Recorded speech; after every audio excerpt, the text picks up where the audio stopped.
Hello दोस्तों, Ravi sir की class में आप सभी का स्वागत है। तो इस क्लास के अंदर हम देखने वाले हैं महाजनपद। क्या देखने वाले हैं? पूरे भारत के महाजनपद। अब ये महाजनपद का मतलब क्या होता है, पहले वो समझते हैं। तो जैसे कि अभी आप आधुनिक वर्तमान में जो अभी देखते हो आप, तो भारत को अगर ध्यान से देखते हो तो अभी क्या है, भारत राज्यों में बटा हुआ है। जैसे राजस्थान को अगर अभी आप देखते हो तो राजस्थान जिलों में बटा हुआ है। तो पहले जो प्राचीन समय में क्या हुआ करता था, हमारा जो भारत है, हमारे जो राज्य हैं जैसे राजस्थान या और भी अलग अलग राज्य हैं, या पूरा जो भारत है पहले 16 महाजनपदों में बटा हुआ था। मतलब कह सकते हैं अपन के पहले राज्य नहीं होकर क्या हुआ करते थे, महाजनपद हुआ करते थे प्राचीन समय में। ये कह सकते हैं अपन जैसे कि जो कौरव पांडव थे उस समय में, कृष्ण का जब जन्म था उस समय में, ये अपन ऐसे कह सकते हैं। कहने का मतलब ये वहां पर भी हमें पढ़ने को मिलता है, देखने को मिलता है, सुनने को मिलता है। तो हमारे भारत में महाजनपद कितने थे? 16 थे। मतलब वो क्षेत्र, भौगोलिक क्षेत्र क्या कहलाते थे? आपके महाजनपद कहलाते थे, जिनकी संख्या कितनी थी? 16 थी। और इनका हमें मतलब जो कह सकते हैं कि वो कहां पर मिला, इसका सबूत कहां पर मिला, तो इसका हमें मिलता है देखने को महाजनपदों का उल्लेख कहां मिला, तो ये मिलता है बौद्ध ग्रंथ में। कहां मिला? बौद्ध ग्रंथ और जैन ग्रंथ में महाजनपदों का उल्लेख मिलता है। और इसे हम, जैसे बौद्ध ग्रंथ है, इसे हम अहुंतर निकाय भी कहते हैं, और जैन ग्रंथ को हम भगवती सूत्र भी कहते हैं। तो इनका उल्लेख हमें, महाजनपदों का उल्लेख हमें बौद्ध ग्रंथ और जैन ग्रंथ में देखने को मिलता है। इसके बाद हम बात करते हैं सबसे शक्तिशाली जो महाजनपद था वो कौन सा था। तो जैसे कि यहाँ पर 16 जनपद लिखे हुए हैं। अब इन 16 जनपदों में जो शक्तिशाली जनपद था वो कौन सा था? तो आपका आंसर क्या होगा? मगध जो महाजनपद था वो सबसे शक्तिशाली महाजनपद माना जाता है। अब इस वीडियो के अंतर्गत हम देखते हैं 16 के 16 ही जनपदों को और उनकी राजधानी को, कि भाई उनकी राजधानी क्या थी। जैसे अभी भारत की राजधानी दिल्ली है, जैसे अभी राजस्थान की राजधानी जयपुर है, मध्य प्रदेश की राजधानी भोपाल है, यूपी की राजधानी लखनऊ है।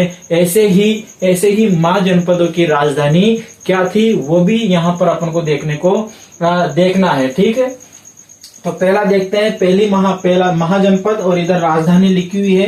तो पहला जो महाजनपद है उसका नाम है अंग। क्या नाम है? अंग। जैसे आपने उसका नाम सुना होगा अंगराज कर्ण। तो वो कहाँ? अंग का मतलब महाजनपद का वो राजा था, वो शासक था। तो उस क्षेत्र को हम क्या कहते थे? अंग कहते थे। और उसकी अंग की राजधानी क्या थी? चंपा थी। क्या थी? चंपा। और ये अभी वर्तमान में कहाँ पड़ता है? बिहार में। मतलब चंपा जो क्षेत्र है वो अभी वर्तमान में बिहार है। मतलब वो क्षेत्र पहले क्या कहलाता था? चंपा कहलाता था। तो अंग की राजधानी क्या है? चंपा है। ये आपको याद रखना है, यहाँ से क्वेश्चन पूछा जाता है। महाजनपदों की राजधानी से क्वेश्चन पूछा जाता है। मतलब कौन से महाजनपद की राजधानी क्या थी, यहाँ से क्वेश्चन बनता है। तो याद रखना अपन। देखो, अंग, इसकी राजधानी है चंपा। अब इसको कैसे याद रखेंगे, मेन चीज यही है। तो यहाँ पर अंग में अंग की मात्रा लगी हुई है, तो चंपा में भी किसकी मात्रा लगी हुई है? अंग की मात्रा लगी हुई है। तो इसको याद रखेंगे, अंग की राजधानी क्या है? चंपा है। ठीक। उसके बाद दूसरा महाजनपद देखते हैं मगध, जो सबसे शक्तिशाली महाजनपद भी है। तो मगध की राजधानी है गिरिवज्र।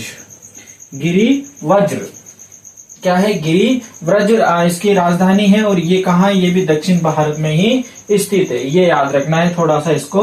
फिर उसके बाद आगे देखते हैं, एक तो काशी की राजधानी क्या है? वाराणसी है। तो बिल्कुल सिंपल है, काशी की राजधानी क्या है? वाराणसी, जो यूपी में पड़ता है। कहाँ पड़ता है ये? यूपी में, उत्तर प्रदेश में पड़ता है वाराणसी। इसके बाद वत्स की राजधानी क्या है? तो कौशाम्बी। वत्स की राजधानी क्या है? कौशाम्बी। और वज्जी की राजधानी क्या है? मिथिला नरेश, है ना। वज्जी की राजधानी क्या है? मिथिला। कौशाल की राजधानी क्या है? श्रावस्ती, जो कहाँ है? यूपी में ही है। कौशाल की राजधानी क्या है? श्रावस्ती। अवंती की राजधानी क्या है? उज्जैनी। क्या है? उज्जैनी। अवंती की राजधानी क्या है?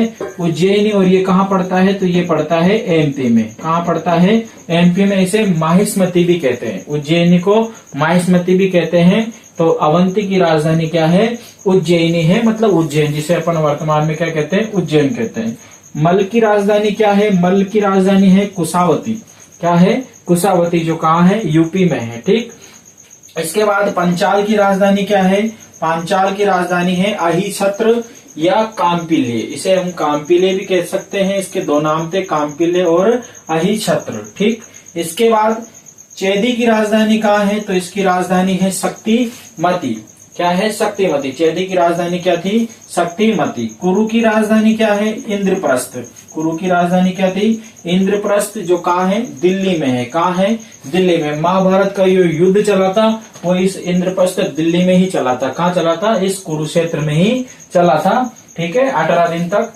इसके बाद देखते हैं अगला मत्स्य। मत्स्य की राजधानी विराटनगर जयपुर। विराटनगर जयपुर। राजस्थान का एकीकरण आपने पढ़ा होगा। राजस्थान के एकीकरण में जो पहला चरण था वो आपके मत्स्य ही था।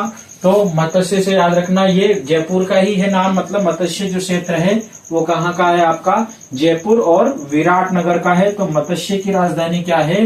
विराटनगर। मतलब ये जयपुर वाला क्षेत्र क्या कहलाता था? मत्स्य कहलाता था। कौन सा महाजनपद था? मत्स्य। तो इसकी राजधानी विराटनगर। इसके बाद 13 नंबर का देखते हैं कंबोज। कंबोज महाजनपद की राजधानी है हाटक। क्या है? हाटक। इसके बाद सुरसेन। सुरसेन महाजनपद की राजधानी मथुरा है और मथुरा कहाँ पड़ती है? यूपी में। कहाँ पड़ती है? यूपी में। तो सुरसेन की राजधानी है मथुरा। इसके बाद अस्मक। अस्मक की राजधानी है पोटली या पाटली भी इसे कह सकते हैं। अस्मक की राजधानी पोटली या पाटली। गांधार की राजधानी है तक्षशिला। गांधारी जो महाभारत में हम देखते हैं, जो क्या कहते हैं, वो द्रौपदी थी। वो द्रौपदी क्या थी? मतलब द्रौपदी, और वो जो आंखों में पट्टी बांध के रखती थी उसे हम क्या कहते थे? गांधारी। तो गांधार की राजधानी क्या है? तक्षशिला, जो कहाँ स्थित है? पाकिस्तान में स्थित है। ठीक, तो ये आपको महाजनपद याद रखने हैं। वेरी इंपोर्टेंट और मोस्ट है। ठीक, धन्यवाद।